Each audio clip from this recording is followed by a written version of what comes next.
Bismillah.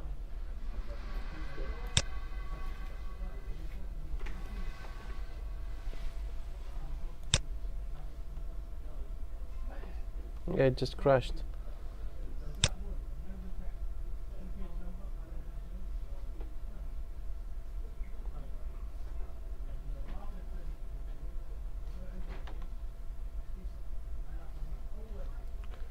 So anyways, would like to write a static method that this is the name of that static method that is public and that is void, and then print triangle numbers. Are you seeing this on your screen? I think I'm still. Am I recording? No, it doesn't seem so. Doesn't show me the record. No, oh, okay, it's here. Alright, so this exercise I would like to have this print triangle that takes an n, and I'm going to, based on that n, going to display something. So this print triangle is going to be able to do this. And what I'm going to do again, I'm going to do it in the main and then transfer it to a method, so for the easiest part. So if I'd like to do something like this, well, basically this is going to take a number. Does it tell me that the number should come from the user? No, but I'm going just to take this to be assumed as a number. I'm going to make n, this is my number, and n is 5. So when the number is 5, I'd like to be able to display this. So how can I do that? It's a for loop that is going to display. Okay, so it's from I to less than what? Less than 5, which means in our case that this n is 5, okay. And then what should happen? I should display n minus 1. I should display n minus 1. No, not display. After displaying, Displaying what first? the first line. What should I display? Well, tell me the code. I minus minus?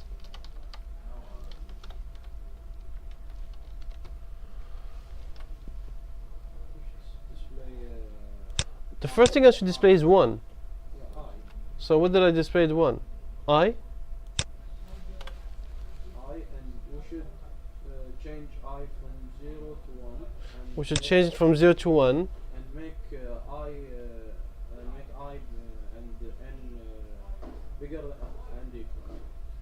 Bigger? Yeah, keep it the same. No. Keep it the same and equal. Okay, smaller, less than or equal to n. Why? Because we would like to be able to display 1 and also display 5. If we make it less than n, it's going to not display 5. It's going to display from 0 to 4. So that's the first thing. And then if I do this, what is going to happen? Basically, I don't need to go back to the line. If I just do this, this is what is going to happen. 1, 2, 3, 4, 5. But I'd like to repeat this 5 times. But this time, instead of finishing at 5, I'm going to finish at 4. So I'd like to repeat this. So because I need to repeat it a specific number of times, I'm going to repeat it in to a 4. Of course, it should not be 4. I'm going to make this to be j, for example. Now j is what? Because I'd like to repeat this how many times? 5 times. So it's this up to n, because this is going to repeat from 0 less than n, is going to repeat 5 times. So if I do something like this, if I run, I'm going to repeat this 5 times. Well, it's better to, after I repeat this one, to go back to the line.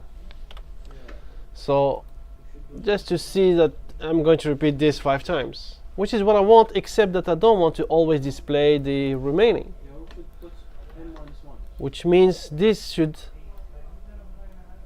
change. So instead of staying at 5, it should become 4 now, which is the n minus minus. So after I'm finishing displaying this, all the 5, I go back to the line, make n be 4, and then start again. But there's a problem. If I make it 4, this also changes. Does it work? No. Close enough. To do what? It's close. We're getting close, but we're not there yet. The problem is that because this n, I want it to change, but this n, I don't want it to change. So we must change this. So I'm going to have another one. I'm going to call this is my limit. My limit is the same, but this one is my limit that I don't want it to change, while this one is I want it to change. So this limit is not changeable limit. I just put it in a variable somewhere so I can remember it, and I'm not touching it. What I'm touching is the other one, so now it changes, which means now if I put 6, the limit is still going to be 6, but it's going to start from 6 and 5 and etc. until 1. And that's the solution. So I just needed to separate these two limits, because this one will always repeat the same amount of time while the other one doesn't. Because in this inner loop, the first time it's just going to repeat 5 times, then 4, then 3, so the n changes, while how many times I'm going to display, how many lines am I going to display, that does not change, it stays the same.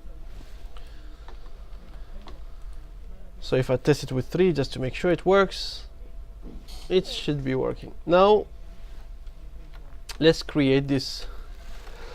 Alhamdulillah. Let's create this method. So I want this method to be public static void print triangle that will take a number n and basically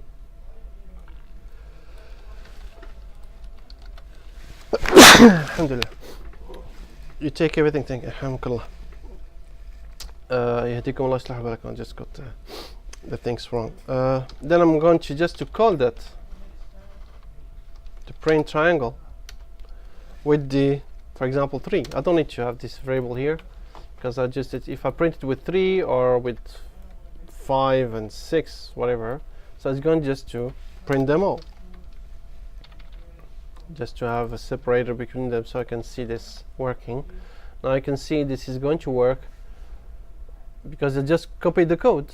This is the parameter, this is n, the number, the limit is the one that is going to always repeat the same amount of time, and this n is the one that is going to change because I decrement it. Now running this is going to have this one 3, then this one is 5, and this one is 6. And this is the method print triangle. This is what is needed basically.